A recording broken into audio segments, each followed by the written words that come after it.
Podcast Network Asia. This episode may include topics, references, or discussions around sexual assault, domestic violence, stalking, physical violence, or subject matters that may be disturbing to some of our listeners. We do acknowledge that this content may be difficult. We also encourage you to care for your safety and well-being.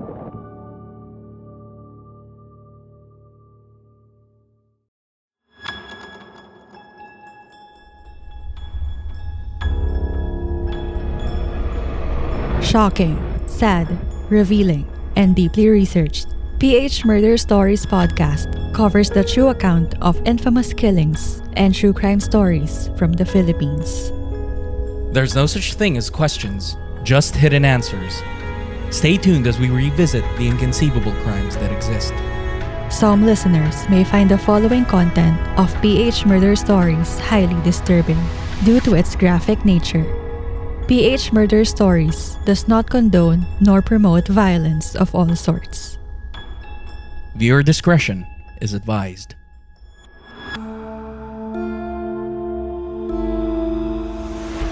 Our show usually features cases where the victim is already confirmed dead. While plenty of tragic cases still need to be told, a specific case caught our attention. The incident happened on November 1, 2018 in Atimonan, Quezon, where the victim, Roger Herrero, a pedicab driver from the town of Agdangan, was falsely accused of a crime he did not commit.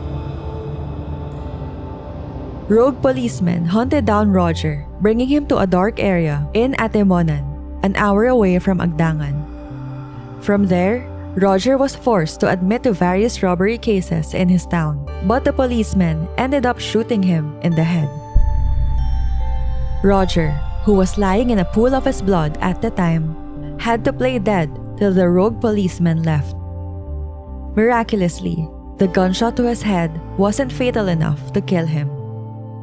Once the perpetrators left, Roger stood up and sought help for his much-needed medical attention. Good Samaritans were able to bring him to the nearest medical facility, Doña Marta Memorial District Hospital. During this time, the nation would be informed of such a tragic incident, causing more doubts about the Duterte regime's anti-crime campaign.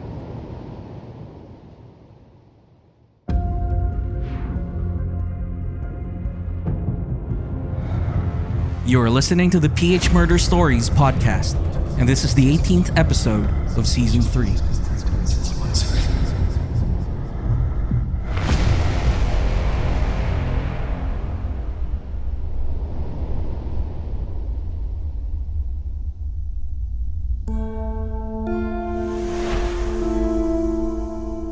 As soon as Roger Herrero's story came out, various prominent people in social justice provided their assistance, including award-winning documentary photographer Ezra Akayan and attorney 𝗕𝗿𝗂𝗁𝗄 of the Free Legal Assistance Group.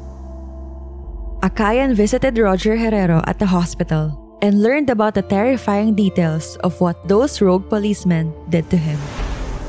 Attorney 𝗕𝗿𝗂𝗁𝗄, on the other hand, represented Roger with his legal proceedings. During Ezra Akayan's visit to Roger Herrero, he learned that Roger lost his ability to speak as the bullet pierced through his head and shattered his jaw. Despite losing the ability to talk, Roger managed to write on a piece of paper about what transpired during his life-threatening encounter with a rogue policeman. According to Roger, he was abducted and brought to Barangay Lakip, Atimonan, Quezon. And there he was begging for his life after one of the officers aimed a gun at his head.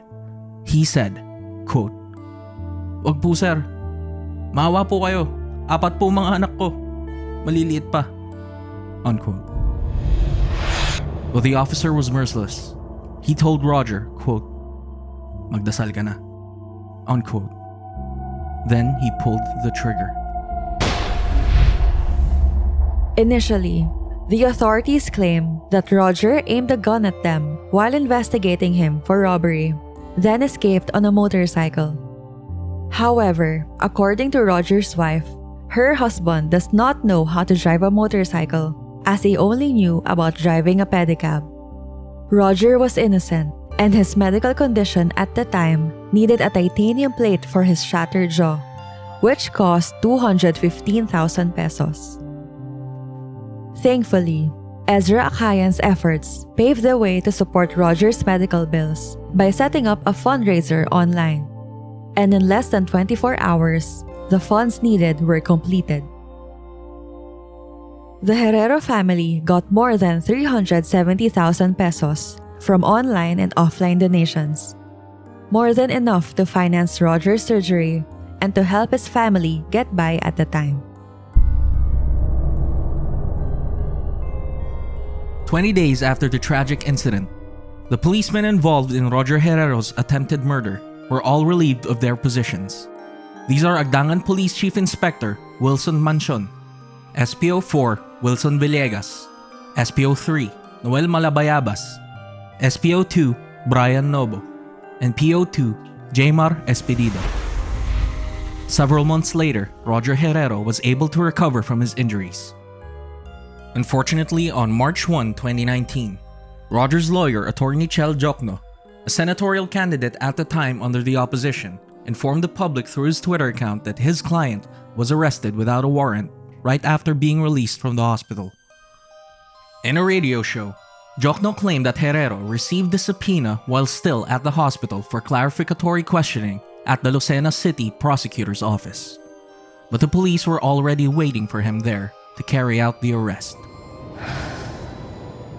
Then PNP Chief Oscar Albayalde responded to 𝗕𝗏𝗂𝗁𝗄 and clarified that before Herrero's tragic incident with a rogue policeman, he was initially charged with robbery, frustrated murder, and illegal possession of firearms, and that the police only acted upon the fiscal's ruling that Herrero must remain in police custody after recovering from the hospital. Albayalde said, quote, "Maayos na siya noong March 1. Nagkaroon ng desisyon yung fiscal na i-upheld niya yung detention doon sa police station, so until now nakadetain siya. Hindi po ito na-aresto ulit as being claimed." Unquote. When asked by reporters on whether Herrero's case was being used for media exposure of candidates, Albayalde did not give a categorical answer but said, quote, "Hindi ho natin alam kung ano ang motive dito, kaya nga yung ating mga kababayan ang maghusga rito. Some candidates probably will be using so many issues against the government or even against law enforcement para ituro sa gobyerno." Unquote. Regardless, Roger Herrero was eventually acquitted of all the charges filed against him. He was, indeed, innocent. In December 2018, the National Bureau Investigation filed before the Office of the Ombudsman a frustrated murder complaint against SPO4 Wilson Villegas, SPO3 Noel Malabayabas, SPO2 Ryan Nobo, and PO2 J.Mar Espedido, as well as their alleged cohort, Franklin Pareja, also known as Aga. Meanwhile, the NBI also sought administrative sanctions for grave misconduct and grave irregularity against the 4 policemen, as well as for gross neglect of duty against Agdangan Police Chief Inspector Wilson Mansion. According to the complaint, the policemen argued that Herrero engaged them in a gunfight, but several residents in a forested area in Atimonan, where the officers allegedly brought the victim, disputed their claim that there was a gunfight. Herrero claimed that his friend Aga lured him into a quiet area in Agdangan town, where the policemen met him by surprise, ordered him to lay flat on the ground, handcuffed him, and forced him to get inside their vehicle. The policemen supposedly asked him about his participation in illegal activities, especially robberies in Agdangan. They also said that his friend Aga had admitted to committing the crime and informed him that they thought it best to admit that he sold some of the items his friend stole, but he never confessed to anything that they were trying to force him to admit. Afterward, Herrero was taken deep into a forest in the neighboring town of Atimonan, where he almost lost his life at the hands of these rogue policemen, pinpointing PO2 J.Mar Espedido, the one who pulled the trigger. Shamelessly enough, the rogue policemen still pleaded not guilty to the frustrated murder charges. Due to various witnesses corroborating Herrero's point of view, while inaccuracies from the rogue policeman's side were uncovered.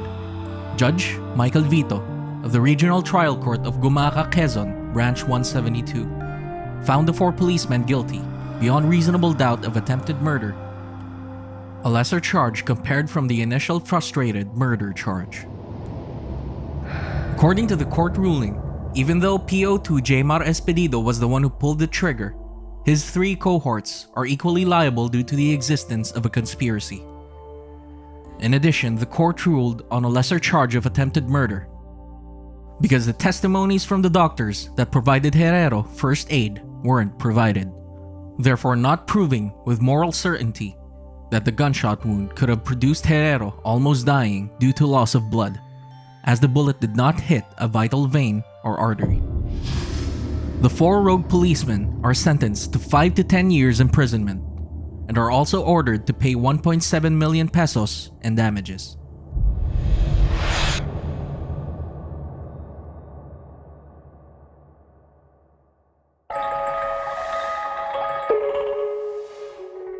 Roger Herrero is a pedicab driver who is only earning 300 pesos per day to support his wife and 4 children.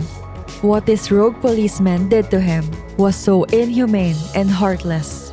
Nobody deserves to be treated this way.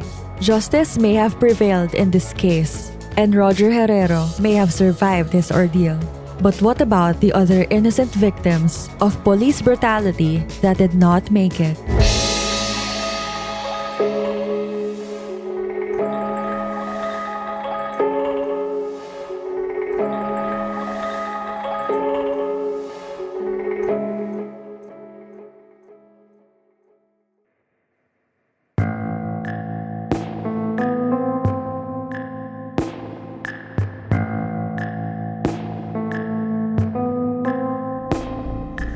Thank you for listening to PH Murder Stories. If you like this episode, give us a 5-star rating on Spotify and Apple Podcasts.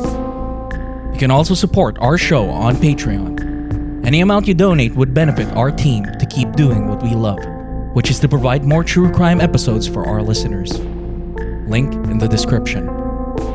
For further updates from our show, follow us on Facebook, Instagram, Twitter, and TikTok at PH Murder Stories. And subscribe to our YouTube channel at PH Murder Stories.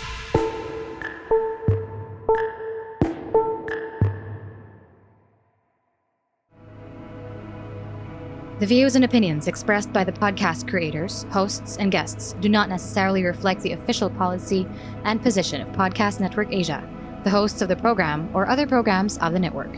Any content provided by the people on the podcast are of their own opinion and are not intended to malign any religion, ethnic group, club, organization, company, individual, or anyone or anything.